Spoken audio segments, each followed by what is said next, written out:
За өнөөдөр 5-12 сарын 23 2 дахь өдөр болж байна. Хөл хийдэг өдөр. Яг өнөөдөр хөл хийцэн. Өнөөдөр юу ярих гэж байна вэ гэхээр нэгт болохоор 2025 онд орсон тэмцээнүүдэд нэг базаар ирчихээ. Хэр байсан, ямар шуухан болсон, юу сурсан гэх мэт Project Sapphire маань хэр явж байгаа талаар апдейтүүд хэлээд дараагийнх нь болохоор 2026 оны зорилгоудаа танилцуулъя би бодож байна. За тэгээ бичлэгэнд ороход би нэг ус авчиг гэсэн бодож. Эхлээд ерөөсөө ингээ апдейтуудаа ярьчих. За сав 3 бэлтгэл эхлээд нийт 13-7 хоног дээр явж байгаа юм байна. Тэгэхээр 13 дахь 7 хоног 5 сарын 23 хүртэл 21-нд 7 хоног байна. Тэгээ бодож үзэх юм бол нэг 34-өөс бараг тал нь яваа. Тал хугацаанд өнгөрч юм гэсэн. Энэ хугацаанд юу хийсэн бэ гэж бодоод үзэх юм бол ер нь бол олон юм хийж үзэж байна. Дасгалуудыг турш үзэж байна. Бэлтгэлийн хуваарууд тэгээд хооллолт тэгээд хэм маяг гэдэг нэг тиймхүү янз янзын бол туршиж үзэж байна. Одоогоор хэм маяга олж авах шиг болоод явж байна. За жишээг нь хэлэхэд бол өмнө нь би хөл хийдэг. Хөл хийхдээ 2-7 хоногт 2 хийдэг байсан. Тэнгүүтээ тэр 2 хөл хийхдээ хоёулын дээр нь хүнд хийдэг байсан. Hard leg day болдог байсан тэднэр дандаа.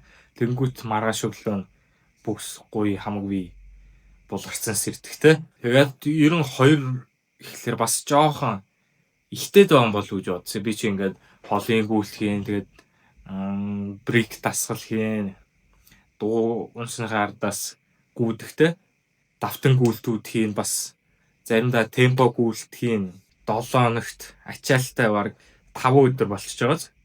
7 хоногийн 5 өдөр нь нэлээд хүнд ачаалттай болчихж байгаа сте. Холын гүйлт, давтан гүйлт, тэгээд брик дасгал. Брик дээр бас би гүйлтийн ер нь темпо хийчтэй. Тэгээ ардаас нь 2 хөл ихлэ ингээд 5 болчихж байгаа. Intensity level нь их болчихж байгаа гэсэн. Дасгалууд нь hard байгаад байвал сайн л та. Гэхдээ гүйлтээс анзаарагдаад байдаг нэг юм нь хүнд яг гүйлтийн дасгалуудаа бол хийчихэж байгаа. Хөл 7 хоногт 2 хөл жоохон үр ашиггүй цагийг зарцуулалт болчихж байгаа юм билээ. Гүйлтэндээ арай үр ашиг нөлөө багтай гэдэг утгаараа тэрнээс бол хэрэгтэй. Тэгээд үр ашиг багтайг нь яаж багсгаж байгаа вэ гэхээр би яг хүнд хөл хийхэ болоод булгартал нь биш тоог нь арай багсгаад ямартайч бэртэл гинтлээс хамгаалж чадах үз хэмжээнд нь бол одоо сетүүдээ бууруулад эхэлсэн байгаа. Энэ 7 хоногоос ер нь бол тэнгүүт булралт багсан ардаас нь гүйлтийн дасгалуудаа хийхэд илүү амар, илүү сэргийг биетэй хийн гэсэн. Булгарсны ардаас гүйлт эдгэр чинь ер нь бол нэлээд ачаалттай байдаг аахгүй юу. Тэгэхээр тэр ачаалыг бууруулад яг гүйлтэндээ энерги зарцуулна гэсэн. Одоо хөл хийгээд ингээ ядарсан байсан дээрээ ардаас нь маргааш нь штэ. Маргааш нөгөө өдөр нь гүйлтийн хурдны бэлтгэлээ зөвсөл холын гүйлт дээр хийнгүүт бүр ингээд одоо энергийн төвшинг бие ядраач шин гэсэн үг штэ. Тэгээ оронд нь хөл хийхдээ яг зохимжтой хэмжээнд max failure хүртлээ биш. Тодорхой хэмжээнд хийгээд тэгээ маргааш нь жоох хийцэн болохоор маргааш нь илүү хурдан амарчин. Тэгээ тэр амарснараа гүйлтийн дасгалаа ингүүт илүү сэргийг хийж байгаа болохоор дасгалууд маань илүү үр бүтээмжтэй, үр ашигтай байх юм болов уу гэж би бодсон. Би ч бодоогүй л чат GPT бодсон.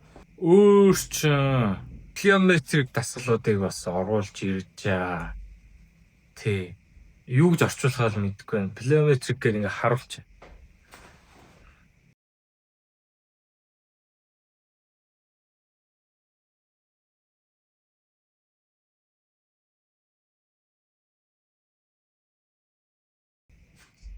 За тэгээд нэг тиймэрхүү байна. 12 дахь 7 хоногт бол би нэлээд баг дасгал хийсэн. Загвуу 7 хоногуд ч байлаа. Тэгээ ард бичлэгнүүд ч оруулаагүй мэдж байгаах те эпизод 4-өөс хойш.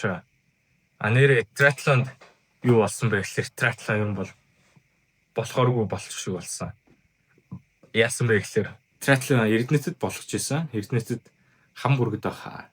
Хан гэджилөө тэр спорт усан бассейнт спорт хөтөлбөр нь засвартай болцсон байлээ. Хизээ дуусна мэддэхгүй засвартай болсон. Тэнгүүт болох газар нь болохоо боломжгүй болоод нэнт танхимын триатлон болохгүй гэсэн. Яг сүүлд Төв аймагт болж магадгүй Төв аймгийн засаг даргатай ээж ийн гэд триатлоны холбоо өөрсдөө пост хийсэн байсан. Гэтэ тэр нь болохгүй гэсэн хэлж мэдгүй байна. Боллоо ч гэсэн бас миний орохгүй манай эргэлзээтэй. За тэгээд завгүй 7 хоног бол дууссан. Бэлтгэлтэй буцаад орж ирсэн. Сайхан байны артаж нэгд өдөр болгон гиз хийдгээр хийсэн байгаа. Дараагийн сэдв энэ жилийн тэмцээн оролдоонууд хэр байсан талаар бас ярих гэж бодож байна. Би ингээд дэвтрээ ухах юм бол 2025 оны үндсэн зорилго маань бол маш их гүүх байсан. Энэ зорилготой бол хүрэхэд бол хүрсэн 1600 км гүйсэн байлээ Strava дээр. Тэгэхээр гүүхийн хувьд бол гүйсэн. Яг 9 сард 1000 км гүйсэн байна. Одоо он дуусахаас өмнө 2000 км гүйчихье гэдэг зорьсон ихтэй болж чадаагүй. Дараа жил бол 1600-аас их гүйн тэгжээж дараагийн түвшинд бол гарна. Тэгэхээр ойролцоогоор 2000 бол хангалттай давах бах. Магадгүй 2500-өө хүрч магадгүй дараа жилийн километрийн тоо. Гэтэ километрийг хараад байх нь бол утгагүй л дээ. Оронд нь өдөр болгоны үйлдэлүүдээ харна. За энэ жилийн зорилгоодыг харах юм бол марафон буюу 42 км-ийг 4 цагт гүйдэг болох гэсэн зорилготой байсан бэлээ. Энийг би саяхан олж харсан л та. Тэгээд мэдээж энэ зорилготой бол хүрсэн. 3 цаг 30 минут 17 секунд. 29 минутаар бол илүү давуулан биелүүлсэн байна. 10 км-ийн зорилго маань 50 минут руу оруулах гэсэн байсан байна. Миний 10 км personal best маань 45 минут 30 секунд баха. 50 секунд шилөө. Яг ч 45 руу орсон. 5 км-ийг 22 минут руу оруулах гэсэн байсан байна. Тэгээ би энэ бол энийг 20 минут 5 секунд л оруулсан 5 км-ээ. Тэгээд энэ дээр хийгээгүй юм яах 24 цагийн гүйлт гэсэн байна. Тэгээд триатлонд орох, дуатлонд орох гэх мэт иймэрхүү юмнууд бол зорилгонууд бол тавьсан байсан байна. Тийм маш олон марафонд оролцож үзэх гээд бичиж. Маш олон ч марафонд орсон. Яг нийт уралдаан тэмцээн гэх юм бол 8, Hyrox-ыг хасаад 7. Яг нэг local park run-ыг хасах юм бол 6 болчихж байгаа гэсэн. Тэгээд триатлоныг хасах юм бол 5. Тэгээ энэ яг нэг сард тавьсан зорилгоонууд багхгүй юу? Тэгээ хиннийхээ их зорилгоодыг би баг мартцсан байлээ. UB марафон бол үнэхээр анхны марафон гэдэг утгаараа анхны холын гүйлт, анхны уралдаан бүх юмараа нэлээд чанга байсан, бас нэлээд гоё байсан. Ганц юм нь 42 км-т 400 хүн 21 км-т хагас марафонд 2100 гаруй хүн. Тэгвэл ингээ 2500 хүн ойролцоогоор нэг замаар гүйж байгаа. Тэгээд гол нь эхний тойргоогүйгээд 21 км, эхний тойргийн дараанаас нөгөө нэг 2000 гаруй хүн чинь алга болчихжээ. Тэгэд өөрөөр хэлбэл ингээ мань хэднийг 400 хүн ингээл ганцаархнаар 21 км-ийн том зайг ингээд дагч тойрж байгаа байхгүй. Тэр утгаараа зам бол нэлээд хөнгүү шахуу ганцаар дуулж исэн. Би одоо 4 жил хийдэг бүсийн. Тэгээд 2 жилийн нэг усны савнд хийгээд нэг усны саваа найзтай үлдээгээд нөгөө усны саваа ингээд бүсэндээ зүгээд гүйцсэн байсан юм. Тэгэхэд бол эхний тойрогт бол 1 жилиг 2 жилиг уугаад дараагийн тойрог дээр дараагийн сав ашиглах байсан чинь манай найз маань яг зам дээр байж таараагүй. Мань хүнээс буруу ш. Хаана явж байгааг мэдээгүй болохоор. Тэгээд би бол зогсохгүйгээд жилиг авч чадаагүй. Тэгээд жилиггүй болсноос хойш миний хурд буюу 25 км-с хаашаа миний хурд буурсан байд юм аа. Тэгээд явсараад 6-7 пэстэй бүүгээд дуусгас байдیں۔ Хэцүү байсан. Шүрүүс татах шахсан бараг дуусгаас өмнө яг ойлгочихсон. Тэгээ ойлгож чад. Дуусаагүй штэ альтраа болохгүй штэ гэж ойлгох байсан байдیں۔ За тэрний 7 өдрийн дараа дархан марафонд орсон. 4:41-т гүс яга бас дархан марафон нэлээ чаленжинг байсан. 1 цаг 41 минутын турш гүн гэдэг бол бас 4 пэс жирэн чанга штэ худлаач энгийн мэрэгжлийн бус хэд маань идэ тэ. Дархан ядж хагаад 5 км-ийн тойрогоо 4 тойруулсан. Тэн дунд дээшээ өгсдөг бол бараг 2 зам байсан. Нэг өгсөөр нь баруу илт мэдгэдэггүй зөвсөр. Тэгээд тэрэн дээр л бүр ингээл хурд буурал, чармайгаал ингээл гүйж аамж. За дараа нь явж яагаад триатлон хайрокс болсон юм аа. За hybrid athlete гэдэг утгаараа хайрокс оролцож үзсэн. Тэрний дараад 8 сард триатлонд орсон, анхны триатлонд орсон. Гоё байсан, сонирхолтой байсан. Триатлонд би 7 сарын сүүлчээр триатлоны мэдгэл гараад тэгээд 90 сар гарны хугацаанд бэлдсэн. Үнэхээр анх удаа жинхэнэ утгаараа зүйлээ зориулж бол бэлдсэн. Өдөр болгон бараг шахуу бэлтгэл хийсэн. Тэгэхэд бол UB марафонд бол тийм яг бэлтгэл хийгээгүй яг үнэ хэлэхэд. Жохон мяа байсан. Бэлтгэл хийхдээ жохон мяа байсан. Нэг 50-60% л хийсэн баг. Энэ триатлонд ер нь 100% бараг бэлтцсэн шүү. Хутлаачгүй 100%. Яг энэ дунд нэг шагаага бэртээсийн 6 сард тэрийг идэх гэж жоохон зөөлөн байсан. Зарим нэг өдрүүдэд жишээ нь хурдны бэлтгэлүүд давтан гүйлтүүд дээр байнга маш олон тоогоор хурд хийхлээр шагаа маань гээ ардаас чирээд идэгтэй. Ингээд баруун хөлөөрөө ингээд гიშгэх болгонд шагаа маань өвддөг. Нэг тиймхүү нөхцөл байдал байсан. Ихтэй хажуугаар нь бэлтгэлөө хийгээд явцсан. Тэгээд ард нь гарцсан. Тэгээд сонирхолтой ангилалтай эхний байрандаа орцсон. Яг хүсэж исэн юм бол авцсан. Яг сонирхолтой ангилалтай байр эзлэнэ гэд зорьсон ч байсан. Тэгээд одоо сонирхолтой байр эзэлж байгаа юм чи дараагийн зорилго бол мэдээж элит гараанд нь гарч үзэх. Элит гараал нь орох байгаа.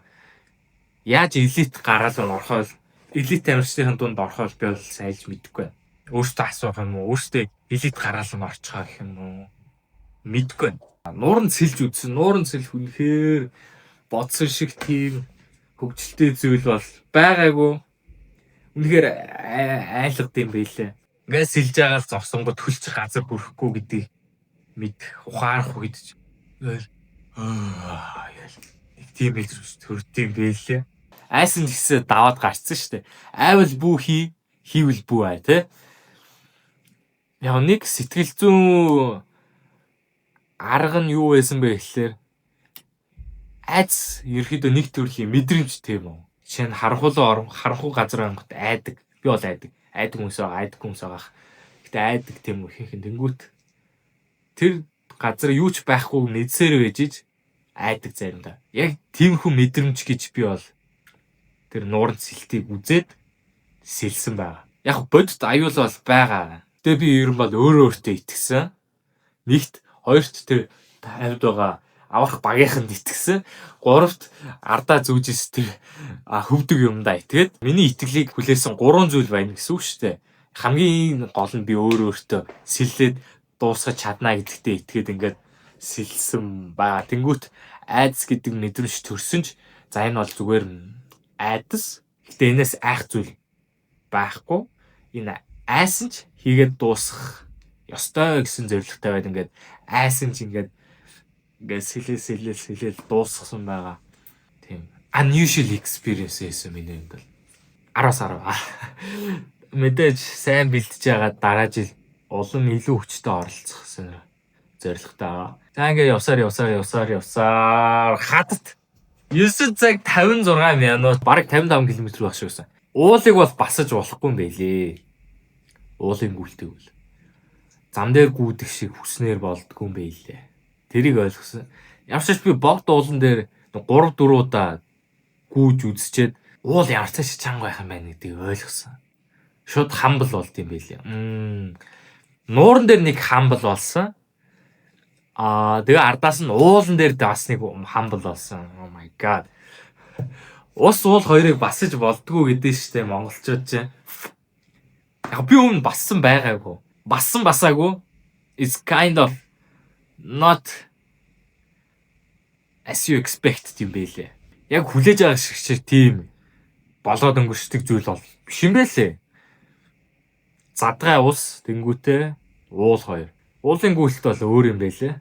Сайхны үед бол сайхан байсан. Би яг гүйснийхаа дараа дараа жил юун дайжих уулын гүйлт боли хаяа зүгээр зам дээр марафон дээр оролцъё гэж бодож байгаа. Тэгээ одоо ингэ бодоод ирсэж. Дайны гүйцэтгэж юм лөө. Одоо бүр илүү хол юмар санагдаад эхэлсэн л дээ. 13-нд болсон байхгүй. Тэгээд 14-нд нь тал нутгийн марафон. Яг хүйд 7 хотогтой ингээл морь уралдах зам дээр ингээл 10 км гүйгээл тэгээ буцахтаа нааш 10 км гүйгээл тэгж гүйсэн. Хагасанд нь хаттад оролцоод бүтсэнд нь тал нутгийн марафонд ороход бол чанга байсан. Тэрнээс хойш ойлгосон юм яг хүн болгоныг дагаад ингээд гүүвэл бас өөртөө чинь хэцүү байх юм байна гэдгийг ойлгосон л. 2 цаг 21 минут гүйсэн. 1 цаг 35, 1 цаг 30 мөчтэй ороод ирчих боломжтой байсан. Гэтэ би өөрөө өмнөх өдөр нь мангар их энерги зарцуулсан. Тэгээд сэргэж амжаагүй буларцсан, ядарсан биен дээр маргааш хайл 21 км гүйвэл үнэхээр зовлон байсан тэр өдөр бол. Би бүр шүдээ зоож байгаа гээл дуусгах юм билээ. Тэр үнэхээр чангас. Тэгээд ойройхон давтамжтай ингэж олон тэмцээнд орохгүй байх хэрэгтэй байна гэдэг ухаарлыг бол авсан. Орлооч гэсэн нэг 5 юм уу нэг тийм богино зайд нь газ хөв гээл орчдөг нэг тиймэрхүү юмнууд хэрэгтэй юм билээ. Одоо 5-10-ийнхаа PR-уудыг PB-нүүдийг бол хийх хэрэгтэй юм билээ гэдэг ойлголтыг бол тэндээс авсан ба. За тэрний 7 хоногийн дараа Ахиллесийн марафонд 9 сарын 21-нд 24 лөө тэр хавцаа хагас өдрөөсөн 42 км. Дажгүй гүйсэн. Тэрэнд ч бас нэлээ их бэлдсэн л дээ. Бэлтгэлүүдээ ажлынхаа хажуугаар яг бэлтгэлүүдээ хийгээл тэр үед ажиллаа болсон байсан. Дамуунаас ойлцсон юм. Өчний бэлтгэл бол чухал. Тэгжиж бэлтгэлүүдээс хамгаална, үе мөчний гэмтлээс хамгаална. Миний өвдөг бол өвдгөө байцсан. Гэтэ ардаас нь ташаа маш их хэмжээний гүйлтийн ардаас бол ташаа бол баг зэрэг өвчнөд болдог болсон байлээ. Сайн бэлдэх хэрэгтэй гэдэг бол ухаарсан нэгт. Хоёрт урд ч маш их ажил байгаа тийм. Орох тэмцээнүүд байлаа гэж бодъё. Орохын тулд маш их бэлтгэл хийн тийм үү. 7 хоногийн тэдэн километр одоо 7 хоногийн 80 км гүйх хэвээр. Тэгээд тэрний дараа 85 90 гээл их хэмжээний гүйлт хийж угаасаа сайжрна тийм үү. Яг сайжрмаар байвал нөө сервисний хандж ивэл те фан болгоод гүйжиж явуулна л та. Наад шиг ингээд сервис нүлээж аваад гүйж авах хүмүүст бол ингээд 7 хоног тэд эхлээд хүрч байгаа зорилгоо тодорхойлоод тэгээ ардаас нь тэр хүрч байгаа зорилго чи хэдийн хугацаа байна вэ гэдгийг яг одоо тооцоолоод за ихэнх бол UB марафон болоход нэг 16-7 хоногийн өмнөөс бол бэлтэж эхэлдэг их хүмүүстэй 4 сар бэлтдэг гэсэн. Тэгээд тэр 4 сарын хугацаанд эхний сард нь юу авах, 2 дахь сард нь юу авах, 3 сард хэдгээгээ сайтар нарийн тодорхойлоод ChatGPT эсвэл өөр бус хүмүүсийн програм энтрийг ашиглаж агаад нэг сайхан програм байгуулж штэ. Тэгээд тэрнийхээ ардаас ер нь 7 хоногт хэдэн километр байх вэ, хэдэн удаа гүйх вэ гэдэг цаг өдрүүдэд тодорхойлоод тавьчих юм бол айгүй амар. Тэгээд тэр 7 хоногоо өдрүүдэд хуваачна. Тэгээ юу хийх зүйл чи юу вэ гэхээр өглөө бослоо Өнөөдрийнхөө зорилго юу вэ гэдгийг мэдж байгаа л тэр бэлтгэлээгээл дуусгач. Тухайн өдрөө л бэлтгэлээ хийгээд өөрөө чадхаараа бэлтгэлээ хийж ивэл тэр нь чухал. Тэрийг ойлгосон. Тэрнээс 14 сар ингээл бэлтгэл хийнэ гэхэлэр ямар хэцүү бэ гэж бодоод байвал мэдээж утгагүй. Бэлтгэл эхлэхээсээ ч өмнө өөрийгөө ингээд бодлоороо ингээд өөрийгөө яллаад зовоочшоо хэрэг юм байл. Хамгийн гол нь ингээд зорилгоо задлаа бүр нэг жижигхэн болгоод те шууд залгиж болох үс хэмжээнд зорилгоо зажлах хэрэгтэй. Тэгээд тэрний хардаас тэрийг шууд залгана. 7 хоногийн 80 км гэдэг өмнөх зорилго авчирснаа тэрийг ингээд залгах гэдэг болохгүй гэсэн үг. Тэрийг ойлгосон. Өөр ч ер гимтэл чинь нэлээд хойш татаа.